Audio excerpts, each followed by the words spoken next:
Hello friends, welcome back to my YouTube channel. मेरे YouTube channel में आप सभी का स्वागत है। तो शुरू करते हैं आज का द हिंदू न्यूज़ एनालिसिस। सबसे पहले देखते हैं थंबनेल वाला आर्टिकल। ये देखिए, BRICS is a platform for global south says Modi. तो अभी जो ब्रिक्स की समिट होने वाली है, इसमें मोदी जी ने कहा है कि ग्लोबल साउथ के लिए ब्रिक्स एक बहुत ही यूजफुल प्लेटफॉर्म हो सकता है। तो सबसे पहले जानते हैं कि ब्रिक्स होता क्या है। ये देखिए, पहले ब्रिक्स का नाम ब्रिक्स नहीं, पहले ब्रिक हुआ करता था। इसमें केवल 4 ही कंट्रीज थे, ब्राज़ील, रसिया, इंडिया और चाइना। ये it was launch by meeting of the foreign minister of Brazil, Russia, India and China in 2006। 2006 में एक मीटिंग हुई थी ब्राज़ील, रसिया, इंडिया और चाइना के द्वारा। तो उसके बाद में जब 2010 में इसे साउथ अफ्रीका को और इसमें ऐड कर लिया गया, तब से इसका नाम हो गया ब्रिक्स। अब हमने ब्रिक्स को देख लिया, तो इसी के साथ साथ जान लेते हैं कि ग्लोबल साउथ क्या है। Global south refers to the countries often characterize as developing, less developed और अंडर डेवलप्ड।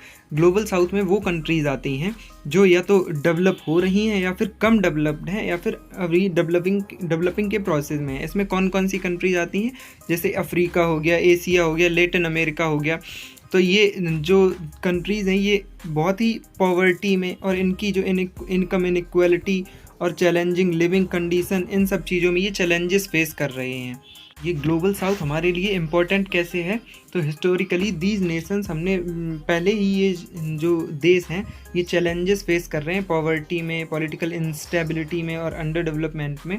और लेकिन रिसेंट डिकेड्स में हम देखेंगे कि ग्लोबल साउथ ने जो ये एक फॉर्मिडेबल फोर्स निकल कर आया है, जिसने हमारे इकोनॉमिक ग्रोथ को और सोशल डेवलपमेंट को प्रमोट करने का काम किया है। ये इससे हमारी इकोनॉमिक ग्रोथ काफ़ी बढ़ेगी। इसीलिए इसमें बताया गया है कि जो ब्रिक्स है एक प्लेटफॉर्म बनेगा ग्लोबल साउथ के वो कंट्रीज जो इकोनॉमिक वीक हैं, इकोनॉमिकली ग्रोथ नहीं हो पा रही है, उनमें कम ग्रोथ हो पा रही है। तो ब्रिक्स एक बहुत ही इंपॉर्टेंट प्लेटफॉर्म उनके लिए साबित होगा कि ग्लोबल साउथ में जो भी कंट्रीज़ हैं उनकी एक हेल्प हो सकेगी। अब नेक्स्ट आर्टिकल ये देखते हैं, Chandrayaan 3 lander all set for touchdown the today. ये 23 अगस्त का आर्टिकल है, जिसमें ये उसी दिन लैंड होने वाला था।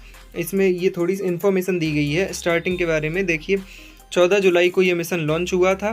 15 से 25 जुलाई तक इसने अर्थ की ऑर्बिट की। इसके बाद 1 से 5 जुलाई तक इसने अर्थ के बाद चंद्रमा की ऑर्बिट करना शुरू किया। 6 से 16 जुलाई तक इसने चंद्रमा की जो है ऑर्बिट किया चंद्रमा को। फिर 17 तारीख को ये लैंडर मॉड्यूल जो है प्रोपल्सन मॉड्यूल से अलग हो गया। फिर 23 अगस्त को आज 6:04 पर ये पहुंचने वाला है। तो आज हम देखेंगे 24 अगस्त के जो आर्टिकल है उसमें इसकी फुल इन्फॉर्मेशन दी गई है।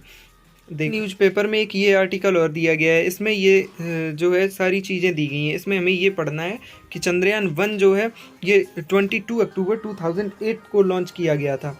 इसने एट मोर देन 3400 टाइम्स जो है इसने परिक्रमा की थी इस सैटेलाइट ने। और इसने जो है इस पर चंद्रमा पर पानी की मौजूदगी को कंफर्म किया था।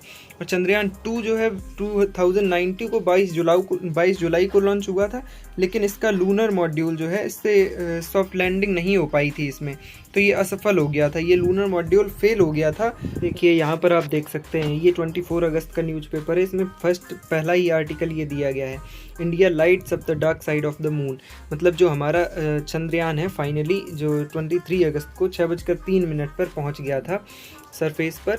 और ये इसने चंद्रमा की जो डार्क साइड है उसको, मून को दिखाया है। मैं आपको एक तस्वीर दिखाता हूँ।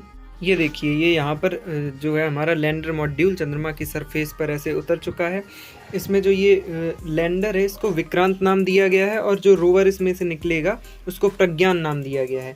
तो ये मिशन 14 दिन का होने वाला है, क्योंकि चंद्रमा पर जो है 14 दिन जो है रोशनी दिन होता है और 14 दिन की जो रात होती है। तो इसीलिए इसमें ये देखिए सोलर प्लेट्स लगी हुई हैं। जब तक इन पर सूर्य की लाइट पड़ेगी ये वर्क करेंगे। तो ये मिशन 14 दिन का है। अब न्यूज़पेपर में बताया गया है, India has become 4th country to successfully land on moon. India जो है हमारा 4th कंट्री बन गया है जो सक्सेसफुली मून पर सॉफ्ट लैंडिंग करा पाया है। आज सभी लोग बहुत ही खुश थे। प्रधानमंत्री नरेंद्र मोदी जी ने भी ट्वीट किया कि ये जो अचीवमेंट है वो हमारी अकेले की नहीं है, पूरी कंट्री की है ये अचीवमेंट। एक देखिए ये आर्टिकल दिया गया है, Modi ji likely to attend East Asia summit ASEAN meeting in Jakarta. तो मोदी जी जो है ब्रिक्स की समिट अभी हुई थी, तो ब्रिक्स की समिट के बाद मोदी जी और चाइना के prime minister Xi Jinping ji face to face एक दूसरे से मिल सकते हैं। तो इसमें बताया जा रहा है, सोर्सेज के द्वारा बताया जा रहा है कि मिस्टर मोदी जी जो है ये जकार्ता जाएंगे 6 तारीख को और 7 तारीख को इंडिया वापस आ जाएंगे। फिर 7 तारीख, क्योंकि 9 तारीख से जो है G20 की सारी प्रिपरेशन करनी होंगी और कई जो है प्राइम मिनिस्टर पहले से ही आएंगे, तो उनके वेलकम के लिए भी यहाँ रुकना होगा। तो इसीलिए 7 तारीख को प्रधानमंत्री मोदी जी वापस आ जाएंगे इंडिया। साथ ही साथ हम ये भी जान लेते हैं कि ईस्ट एशिया समिट में कितने कंट्रीज़ हैं। तो इसमें 18 मेंबर्स कंट्रीज़ हैं, जिसमें 10 एशियन कंट्रीज़ हैं, जैसे Brunei, Cambodia, Indonesia, Laos, Malaysia, Myanmar, Philippines, Singapore, Thailand and Vietnam. ये जो 10 कंट्रीज़ हैं ये आसियान के कंट्रीज़ हैं, और 8 जो और पार्टनर्स हैं वो हैं Australia, China, India, Japan, New Zealand, republic of Korea, Russia and United States. ये सारे जो है आसियान और 8 मेंबर्स कंट्रीज़ अलग से, ये सारे ईस्ट एशिया समिट के कंट्रीज़ हैं। आर्टिकल को आप पढ़ सकते हैं। आज के न्यूज़पेपर एनालिसिस में बस इतना ही। अगर आपको वीडियो अच्छी लगी तो लाइक करना, कमेंट करना और इस चैनल को सब्सक्राइब करना। Thank you.